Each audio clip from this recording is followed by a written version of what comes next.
Hi, I'm David Stark, and my earliest memories of music and records, I suppose, were when I was growing up in the 50s, when actually in the family home in northwest London, we still had old 78 records.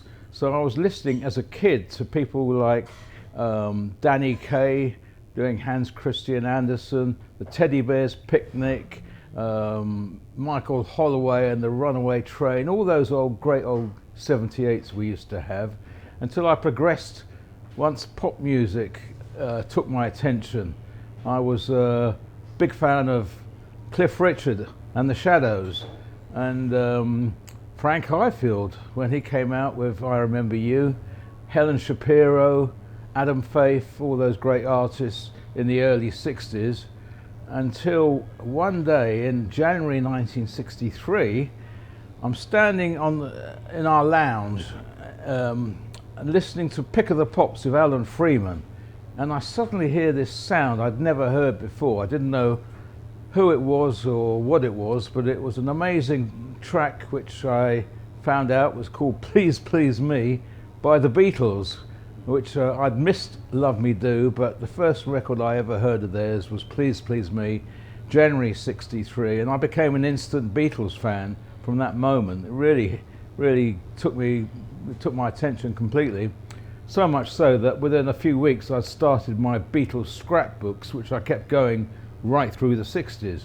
So became a huge Beatles fan, and yeah, they were actually, what happened was I was so loyal to the Beatles, I did not buy any other records by any other artist for about 5 years, until about 67, which is quite incredible really when you think about it.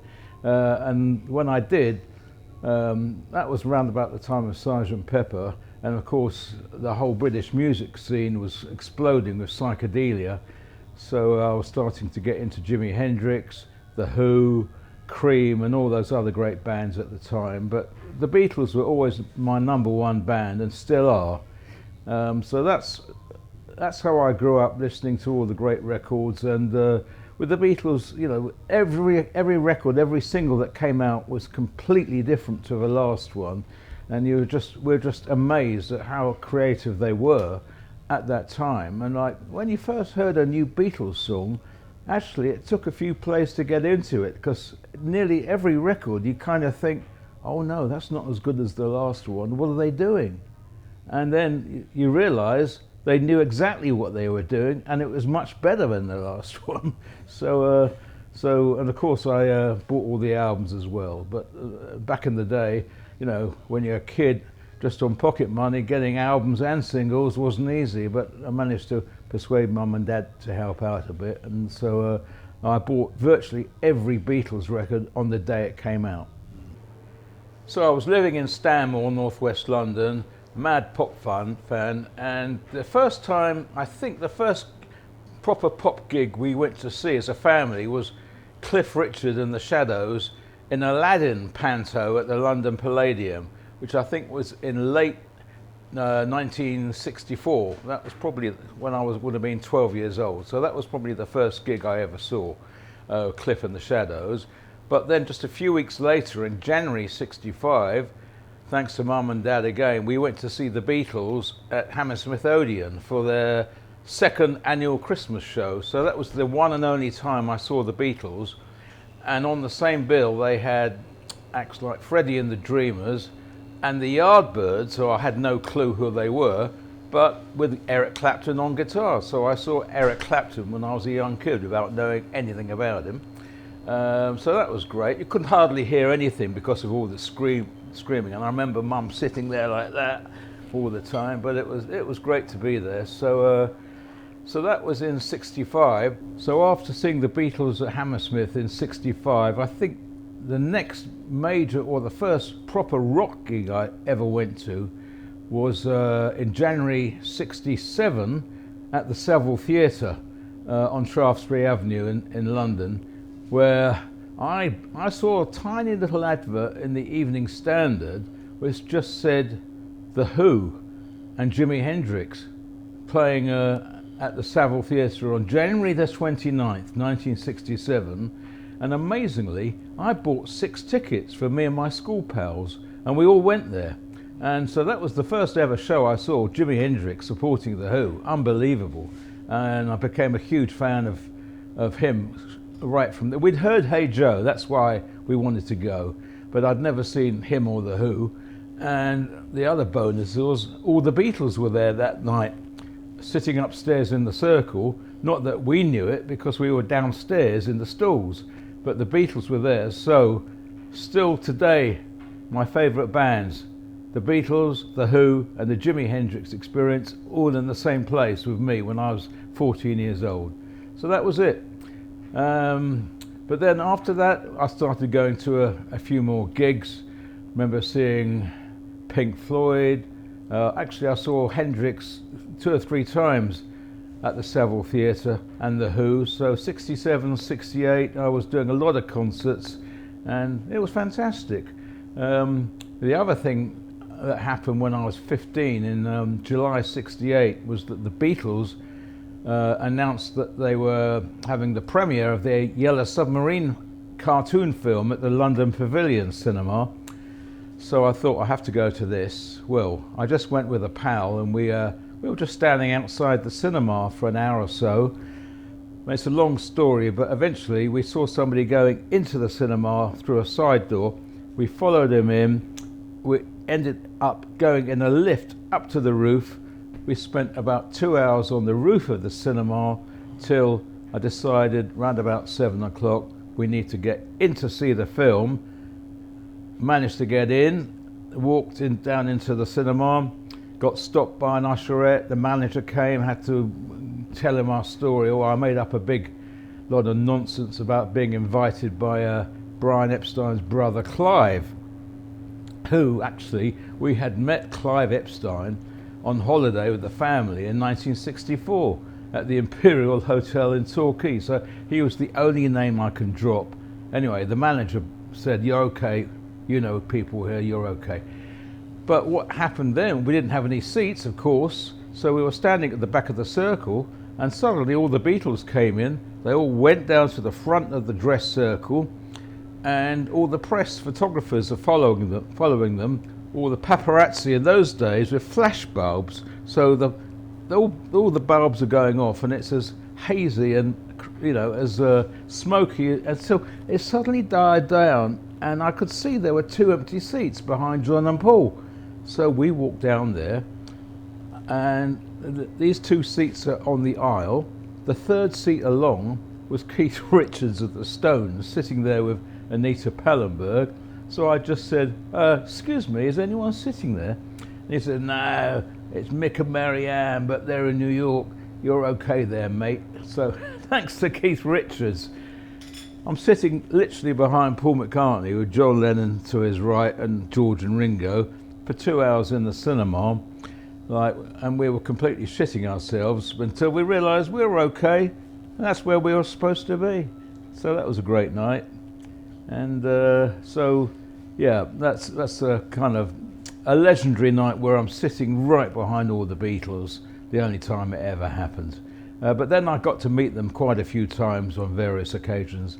As I've written in my book, It's All Too Much. So I was very lucky back in the 60s and beyond, where I did meet them all, and yeah, they were great.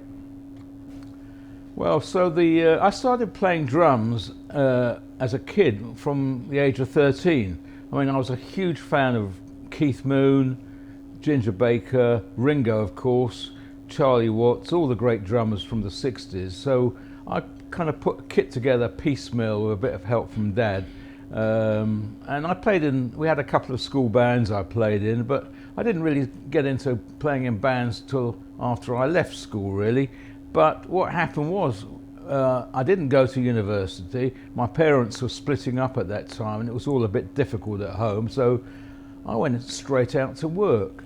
And the first job I ever had, I was working for Premier Drums. They were Britain's top percussion company, famous brand, Premier. They had a little promotions office in Regent Street, and I was working for the promotions manager there, nice guy called Graham Morley.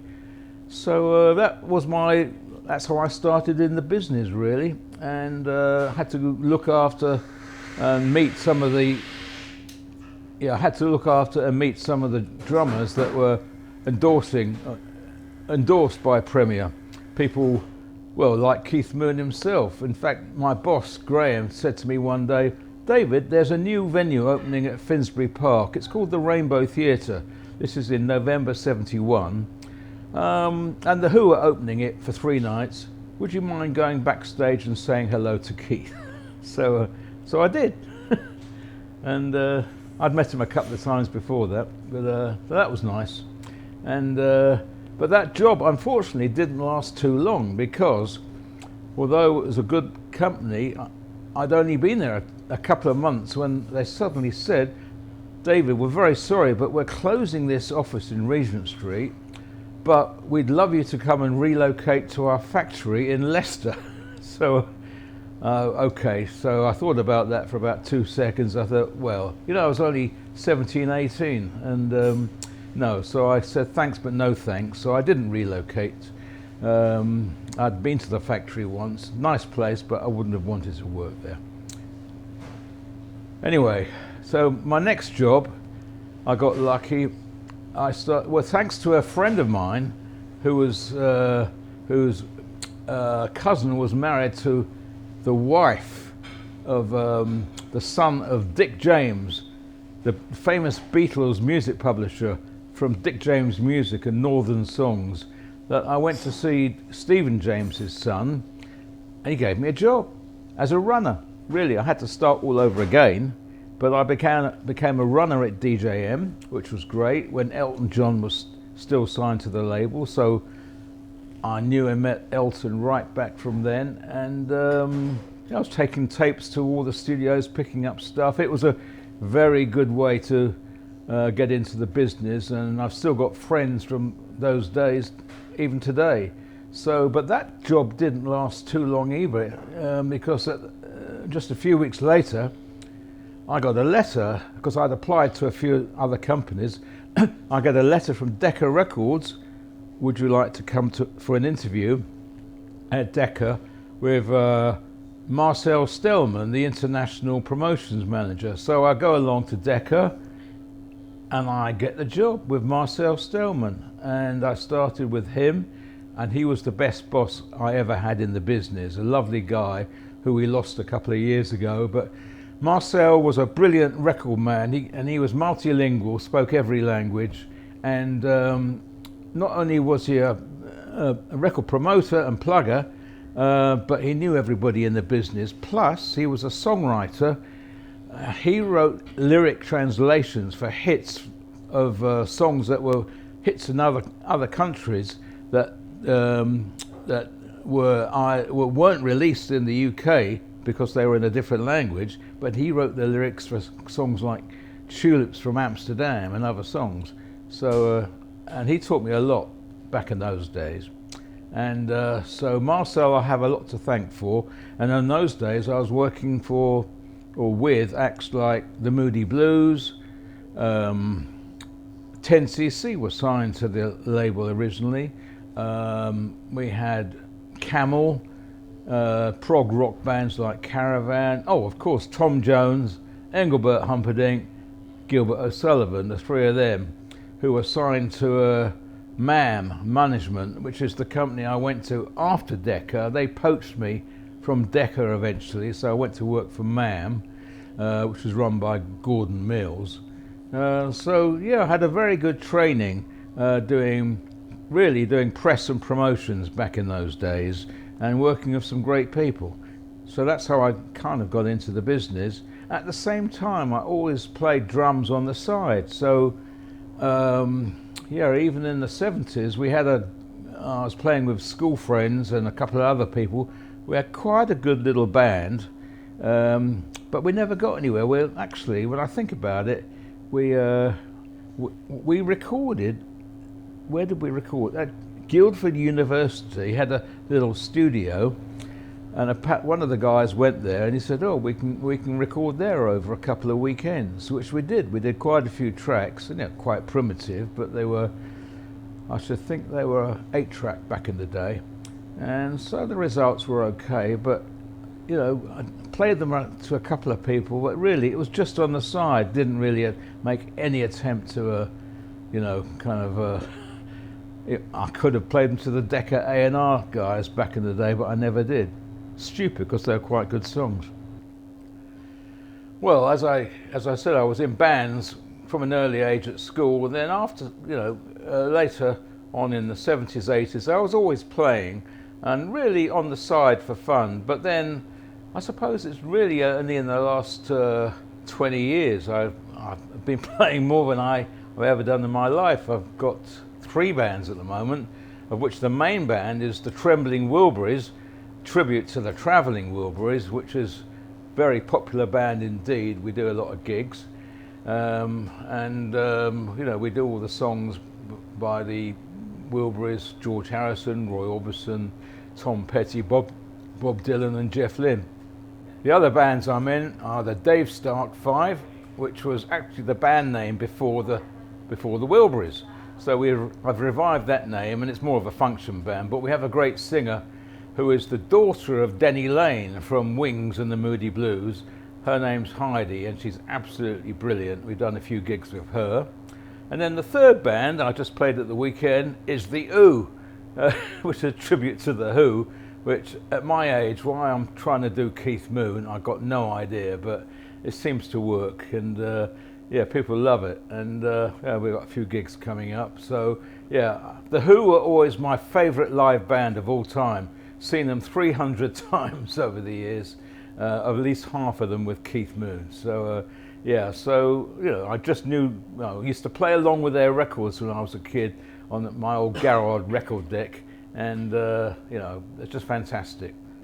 So I was working mainly in press and promotions at labels like Decca and MAM, 1 or 2 others, but I always veered mainly towards the press side of things, having been one of the editors of the school magazine as well. So I ended up running, in the 80s, I was editing a magazine called Sound Engineer and Producer, which was dedicated to studios, recording gear, and the producers and engineers in the business, and that was a very popular magazine back in the day.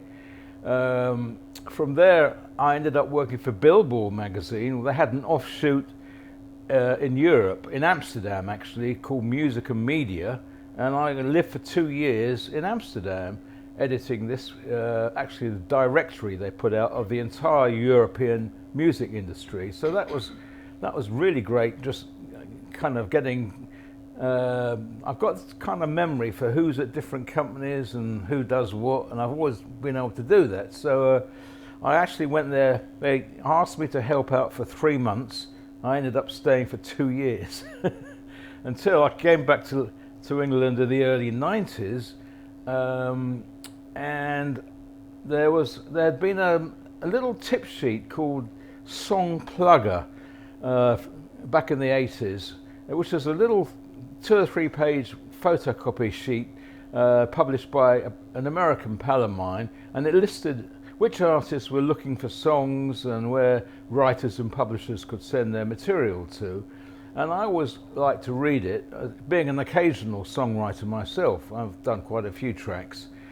But he asked me to take it over before I went to Amsterdam. I said, no, I'm not really ready to start my own business. But when I came back to London, he decided he was going back to the States. He'd sold it to another company, which I went to work for briefly, and I was running Song Plugger and turned it into a little magazine until that company went bust. And I decided at that time, okay, I'll continue what I'm doing. I'm just going to change the name, change the format. So I changed the name to Songlink International, and which has now been going over 30 years, which was my main income today is Songlink, which has helped hundreds of songwriters and publishers, people getting their songs out on the market, getting cuts and covers with artists. Plus I do a second title which is called Q Sheet, which is specifically for film, TV and advertising and projects that companies need music, scores or just small cues for. So I run both of those still today, and Songlink used to be a magazine. Used to be a really nice little magazine I used to send out to all the publishers. However, the printers went bust some years ago, and so I decided just to go online then. So since the last 10-15 years, it's just been online, and I send out emails of who's looking for what, and it's not quite what it was anymore, because back in the day, you know, all the companies would take songs from writers and publishers, but now it's become very closed shop with the major labels. They've all got their writers, producers, and it's almost impossible to break in unless you've got a personal contact. But today I get some of those artists like Cliff Richard or MOR artists like Michael Ball, Alfie Boe looking for songs, because they still sell CDs and they rely on good material. But a lot of it these days is more indie artists who also need good material, some of them. So, and luckily, I've got a good subscription base and people still want the information, and I don't know how I do it. I manage to get the information every month of who's looking for what. A couple of years ago I had my book about me and the Beatles published, which is called It's All Too Much. And that's done quite well over the last couple of years. Lots of stories about how I met them all. And actually, it's for sale in Abbey Road Studios. I've got a shop next to the studio. You can get it there or on Amazon. So for the last 20 years, I've been closely involved with LIPA, which is the Liverpool Institute of Performing Arts, which was co-founded by Paul McCartney. And it's a fantastic facility. It's a performing arts school, not just music, for drama, for business, in music and management side of things as well. But my little job there is I give out the songwriting prizes at graduation day every year, and Paul's always there. And it's a wonderful place, and the standard of talent that comes out of LIPA is quite amazing, and I'm always pleased to give awards to up and coming young students. Some have gone on to have great careers, but yeah, I'm very proud of my association with LIPA.